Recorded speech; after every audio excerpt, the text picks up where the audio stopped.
Our next guest is a Grammy-nominated musician, best known for the hit ballad For You, and now he's back with a brand new collection of smoldering love songs. Here to discuss his latest album and single is R&B singer-songwriter Kenny Lattimore. Welcome to the show. I come bearing gifts. Ooh, yes. thank you. This is Anatomy of a Love Song. And I'm See, sure Shannon, you instant bring classic. gifts. You bring gifts. I love it when men bring me gifts, Shannon. I'm working on it for Mother's Day. Yes. Thank you so much. Thank you. Thank you. Okay, so Thanks let's for talk having me. about Anatomy of a Love Song. What does the title mean? You know, it's really my mix of all the elements to make up a great love song. And the heart of the song, when you think of the anatomy, would be the lyric. And the muscle and bone and all of the things that make it up. The rest of it would be the sound, the voices, you know, the melodies, everything that encompasses and surrounds that lyric to make it come to life. So what is the inspiration behind all of these songs, or these personal life experiences? Some of them are. Some of them are. And then some of the songs I didn't write, but they're songs that I collected. I recorded this album over the process of 40 years. It's been 40. What am I saying? I was Why did I say 40? You don't even look 40. How did that happen? That would be like a miracle. 5 years. I'm sorry. How old are you?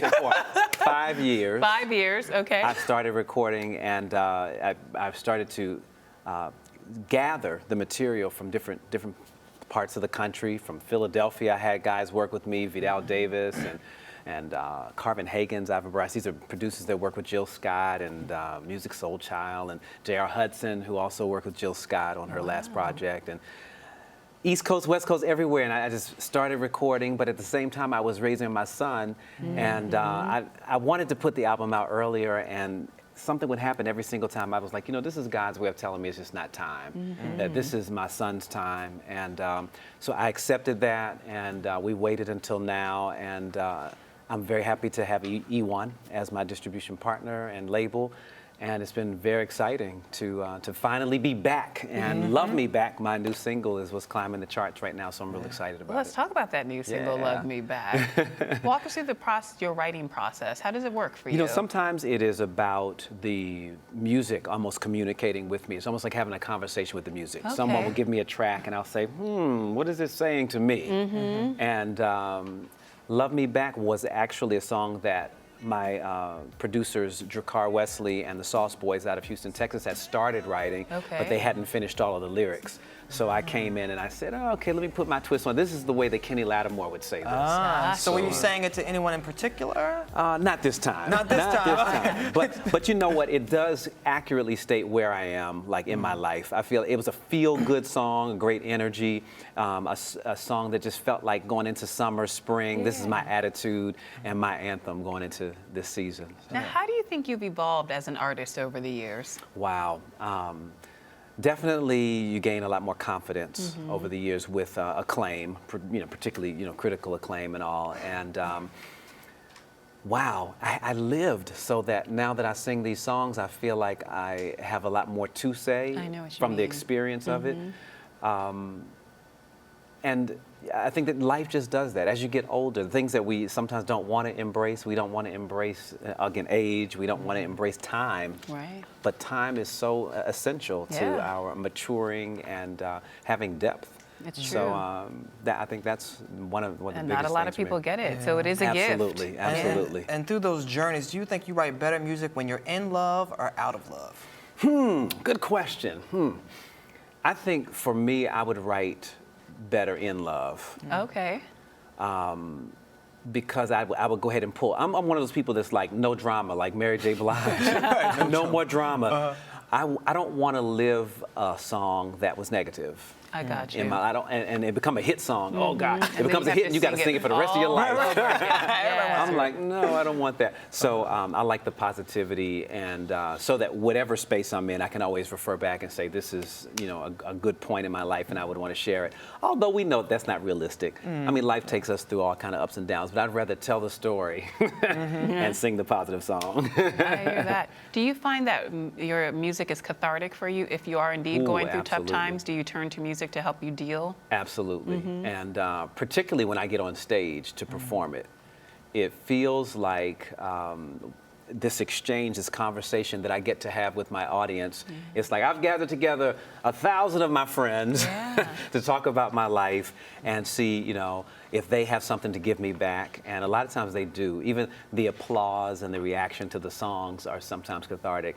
But, and just having the platform to speak and say that this becomes cathartic. You know, being here and having the platform to even speak to you.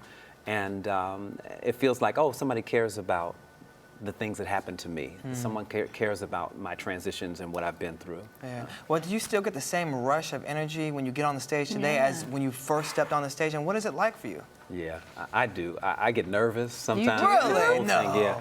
It just depends on what it is. Yeah, I get the butterflies. So what do you do and to beat the nervousness? What do you do? I pray, and then I drink a little hot water and some honey. Okay. And, Is that all and you know you're what drinking? It is? I'm kidding. That's all. You know what? It's funny because now that I think about it, the preparation a lot of times is about, you know, not only just calming, but it's the thoughts of perfection. You want to go out, and particularly if you know that you slammed last time you were in that city, if you know that you just came off television and you did something great, it's like you always are only as good as your last performance. Yeah. That's the way it feels, and that's not really truth. No. But a lot of times we emotionally take in our performances that way, where we want it to be perfect. And I've learned to, just like your guest earlier was talking about the body and all of that, I've learned to embrace my humanness. And I think that is another thing with time and maturity and embracing that. I think I have more to give, so that when I'm in my live performance, whether I think I'm at my best or not, the audience gets something different because they get something authentic and in the moment. Yeah, you're not preoccupied with being perfect anymore. Not anymore. I just get nervous because I'm like, whew, do I want to really give it all? Am I going to really tell them all, you know, the whole story? Okay, let me get naked, you know, and then up here. So. Up there. Okay, good. Well, we want you to give it all a little bit today. Can you sing us a little something, maybe one of the new songs? Sing? Yeah. Oh wow, my new song Give a is taste. Love, Love, Love, Love Me Back as much as you want, baby. Yeah, yeah. Oh, he still got it. He still got it. I like that. All right. So what's next? You're going on tour, right? Going on tour. I'll be out doing a ton of dates with Dave Koz and Rick Braun, and then there's a special R&B flavored tour that's going to go out this fall. So if people want to check out KennyLattimore.com, all my tour dates are going to be there, or if they want to follow me on social media at Kenny Lattimore with Twitter and Instagram. And Facebook, official Kenny Lattimore, because we had a imposter. Uh-oh. I The hate official that. one. I know. Get the official one. And this Sunday. Also, This New Sunday, Jersey. absolutely. Yes. We're going to be in New Jersey with Frankie Beverly and Maze and the incredible Tony Braxton and El DeBarge. We're going to be celebrating Mother's Day at the New Jersey Performing Arts Center. And That's gonna be and a actually, show. I get to speak tonight, actually, on a panel for VH1 Save the Music. And we're talking about how important it is to have instruments and the arts in public schools. And that's a huge point that I want to make, because I have a 12-year-old son, and I know what the arts have done for him. And then I lived it too. I remember how the arts improved my ideas in terms of self-esteem and my excitement even for being in school. And I mean, simple. The arts starts everyone out. The ABCs, we learn with a song, right? Yeah, you're right. And Very true. you know, music and education go very well together. Oh, well, thank you so much for being here. Thank you for having me. Keep up the You were great work. fantastic, and I come back appreciate it. anytime. Yes. Thank you. All right. Okay, I am. Not a problem. We want more, There you go. Lattimore. And in the meantime, make sure you love him back and get the new album Okay. available now. And we'll be right back.